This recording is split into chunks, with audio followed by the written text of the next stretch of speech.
ایک دن آقائے دو جہاں صلی اللہ علیہ وآلہ وسلم اسلامی لشکر کے ساتھ جہاد کے لیے تشریف لے جا رہے تھے۔ راستے میں ایک جگہ پڑاؤ کیا اور حکم دیا کہ یہیں پر جو کچھ کھانا ہے کھا لو۔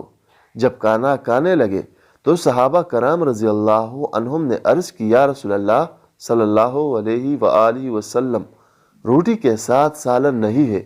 پھر صحابہ نے دیکھا کہ ایک شہد کی مکھی اور بڑے زور زور سے بناتی ہے۔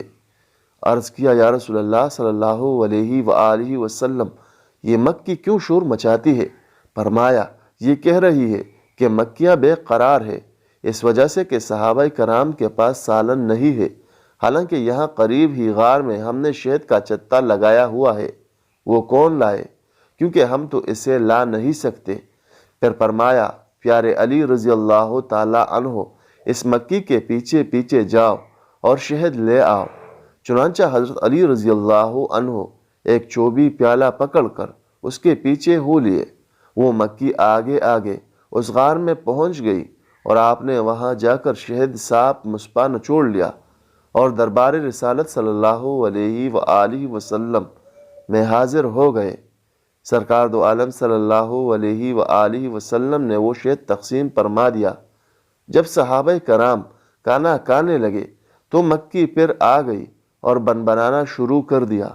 صحابہ کرام رضی اللہ عنہم نے عرض کی، یا رسول اللہ صلی اللہ علیہ وآلہ وسلم، مکھی پھر اسی طرح شور کر رہی ہے۔ تو فرمایا، میں نے اس سے ایک سوال کیا اور اس کا جواب دے رہی ہے۔ میں نے اس سے پوچھا کہ تمہاری خوراک کیا ہے؟ مکھی کہتی ہے کہ پہاڑوں اور بیانوں میں جو پھول ہوتے ہیں وہ ہماری خوراک ہے۔ میں نے پوچھا، پھول تو کڑوے بھی ہوتے ہیں، پھیکے بھی بدمزہ بھی ہوتے ہیں، تو تیرے منہ میں جا کر نہایت شیریں اور صاف شہد کیسے بن جاتا ہے؟ تو مکھی نے جواب دیا، یا رسول اللہ صلی اللہ علیہ وآلہ وسلم، ہمارا ایک امیر اور سردار ہے، جب ہم پھولوں کا رس چوستی ہے تو ہمارا امیر آپ صلی اللہ علیہ وآلہ وسلم کی ذات اقدس پر درود پاک پڑھنا شروع کر دیتا ہے، اور ہم بھی اس کے ساتھ مل کر درود پاک پڑھتی ہیں، تو وہ بدمزہ اور کڑوے پھولوں کا رس درود پاک کی برکت سے میٹھا ہو جاتا ہے، اور اسی کی برکت و رحمت کی وجہ سے وہ شہد شفا بن جاتا ہے۔